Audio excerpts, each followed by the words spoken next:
இறந்தவொன்னே நீங்கள் 24 மணி முன்னுக்கு எடுத்துருங்க மையம் அது எதுனாலன்ட்டு கொஞ்சம் தெரிஞ்சுக்கணும். இறந்தவங்க 24 மணி 24 மணி என்ன காரணம்? பேர் கதிர்காமலிங்கம். கதிர்காமலிங்கம் ஒரு ஆன்மீக தலம் ஒன்று எதிக்குது அவங்களோட பேரில். அவர் கதிர்காமலிங்கம் என்ன கேட்குறாருன்னா, முஸ்லீம்கள் 24 மணித்தியாலத்துக்குள்ளே ஏன் உங்களோட அந்த பிரேத உடலங்களை உடனடியாக அடக்கிறதுக்கான ஏற்பாடு செய்கிறீங்கன்னு கேட்குறாங்க. இஸ்லாத்தில் முஸ்லீம் ஒருவர் மரணித்து விட்டால் 24 மணித்தியாலத்துக்குள்ளே உடனே அந்த சடலத்தை அடக்கிறணும் என்று நேரடியாக குர்ஆன்லையோ ஹதீஸ்லையோ எங்கேயும் வரலை. 24 மணித்தியாலத்துக்குள்ளேயே செஞ்சிடணும் என்று வரலை.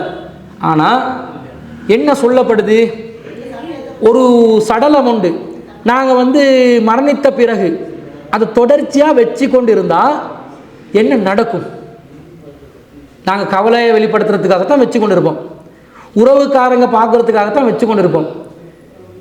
இயற்கையான முறையில் ஒருத்தர் விபத்திலேயோ அல்லது இயற்கையான முறையிலோ மரணித்த ஒருத்தரை எந்த ஒரு மருத்துவ ரீதியாக எதையும் பண்ணாமல் எத்தனை நாள் அதிகபட்சமாக வச்சுக்கொள்ளலாம்? ஒரு நாள் தான் வச்சுக்கொள்ளலாம். ஒரு நாள் தாண்ட விட்டீங்கன்னு வைங்க, நீங்கள் வச்சுக்கொள்ள நினைச்சாலும் வச்சுக்கொள்ள முடியாது. ஏன்?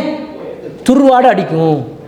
அப்போ என்ன பண்ணுறாங்க, பல நாட்கள் வச்சுக்கொள்றதுக்காக வேண்டி போஸ்ட்மார்ட்டம் பண்ணி பொடியில் இருக்கிற பார்ட்ஸ் எல்லாத்தையும் என்ன செய்கிறாங்க, பிடுங்கி எடுத்துடுறாங்க. எடுத்து கெமிக்கலை ஊற்றி ஃபுல்லாக பொடி என்ன செய்கிறாங்க, எஃபெக்ட் ஆகாமல் இருக்கிறதுக்குரிய ஒரு ப்ரொடெக்ஷன் ஏற்பாடை செய்கிறாங்க. அப்படி செஞ்சாலும் அந்த உடலுடைய நிலையை பாருங்க, பலண்டு செவந்த நேரத்தில் ஒருத்தர் இருப்பான், இறந்து போயிட்டு 3வது நாள் வீட்டில் வச்சா கண்ணங்கரை 2 கருத்து போயிருப்பான். ஏன்? எல்லாம் ஆர்டிஃபிஷியல் கெமிக்கல். இதே கொரோனா நேரத்தில் வீட்டுக்கே கொண்டு வரல பார்த்தீங்களா? கொரோனா நேரத்தில் என்ன பண்ணா, வீட்டுக்கே கொண்டு வராது, அப்படியே அனுப்பிடுறான். என்ன இப்போ குடும்ப உறவு எங்கே போச்சு, உங்களோட பாசம் எங்கே போச்சு, நேசம் எங்கே போச்சு? அப்போ மனுஷன் அடி மனசு ஒத்துக்கொண்ட உண்மை என்ன? ஒருத்தர் இறந்துட்டாரா, கவலைப்படணும் தான். அதுக்காக அவரை வச்சு தலையில் வச்சு கொண்டு ஆடுவாங்களா? சில பேர் கிட்ட போய்ட்டு தொடுறதுக்கு பயப்படுவான்.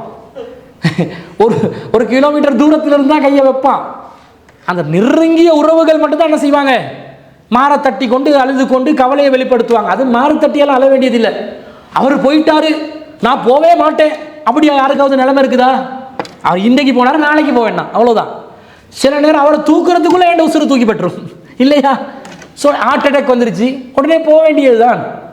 அப்போ என்ன விளங்குது, இஸ்லாத்தில் ஒரு கட்டளையாக சொல்லப்படலை, இத்தனை மணித்தியாலத்துக்குள்ளே எடுங்கண்டு வரலை. ஆனால் அந்த உடலை இயற்கையாகவே மனிதர்கள் ஆரம்ப காலத்திலிருந்து இயற்கையாகவே என்ன செஞ்சாங்கண்டா, ஒரு இரவு ஒரு பகலுக்குள்ளே தான் என்ன செஞ்சாங்க, கொண்டு போயிட்டு அடக்கம் செஞ்சாங்க.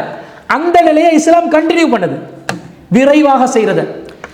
இது மார்க்கத்துக்கு ஒருத்தர் 2 நாள் வச்சா குத்தம் கிடையாது. நபிகள் நாயகத்துடைய உடல் அவங்க மரணித்த பிறகு கிட்டத்தட்ட 3 நாட்கள் பூமியில் அவங்க மக்களுக்காக வேண்டி இருந்துச்சு. எதுக்காக என்று சொன்னால், ஒரு கருத்து வேறுபாடு நிகழ்ந்துச்சு. நபிகள் நாயகம் மரணிக்கவில்லை என்ற ஒரு கருத்து முஸ்லிம்கள் மத்தியில் 2 கருத்து வருது. ஒரு சாரார் மரணித்தது என்றும் இன்னொரு சாரார் மரணிக்கவில்லை என்றும் கருத்து வேறுபாடு கொண்டாங்க. அதனால் இந்த கருத்து வேறுபாடை தீர்க்கிறதுக்கு 3 நாள் போச்சு. அந்த 3 நாள் வரைக்கும் நபிகள் நாயகத்தினுடைய அந்த திரு உடல் இந்த பூமியில் இருந்துச்சு.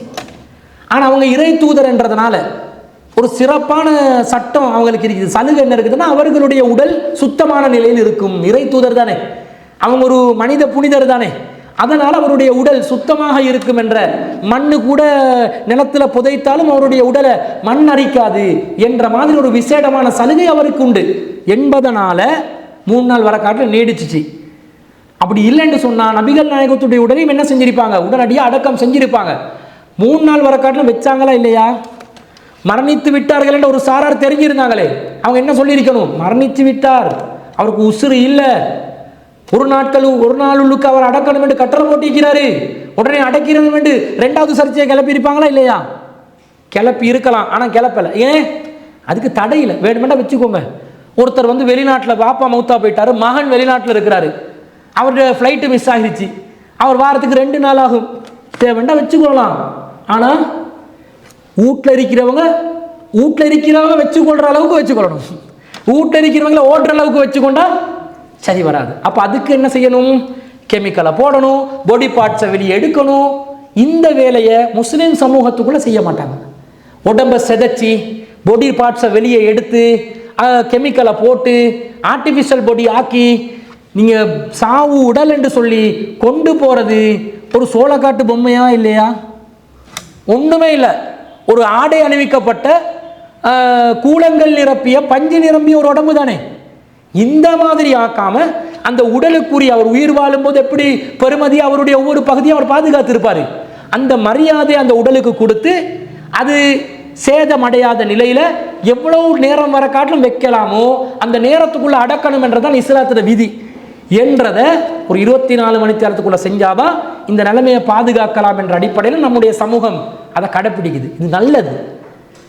வச்சு கொண்டு இருக்கிறேன்னு வைங்களே, என்ன பண்ணுவான் தெரியுமா? 7 நாளைக்கு ஒரு உடலை பிரேதத்தை வச்ச வேண்டுங்க, என்ன செய்வாங்க? வருவான், என்னது கார்டு அடிக்கிறதுக்கு ஒரு குரூப், அவனுக்கு சீட்டு விளையாடுறதுக்கு, அவனுக்கு காப்பி கொடுக்கறது, டீயை கொடுக்கறது, பட்டர் பான் கொடுக்கறது. இது தேவையா? எங்கேயோ போகிற பொறுக்கி பசங்க அங்கே வந்து என்ன செய்வான்? கோட்டரை வச்சு அடிப்பான்.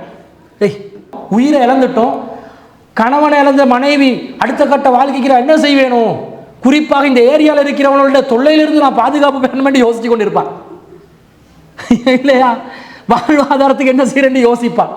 பிள்ளைகள் வாப்பா இல்லைன்னு அழுதுரும். அப்பா போயிட்டாரே, அவன் அம்மா வந்து மகன் போயிட்டானே, இவன் இருந்து கொண்டு கோட்டரை வச்சு அடிக்க அவனுக்கு நாங்கள் பட்டர் பான் கொடுக்க தேவையா? இது உங்க வீட்டில் உங்களோட மகன் கோட்டர் வச்சு அடிக்கும் போது நீங்க பட்டர் பான் கொடுப்பீங்களா?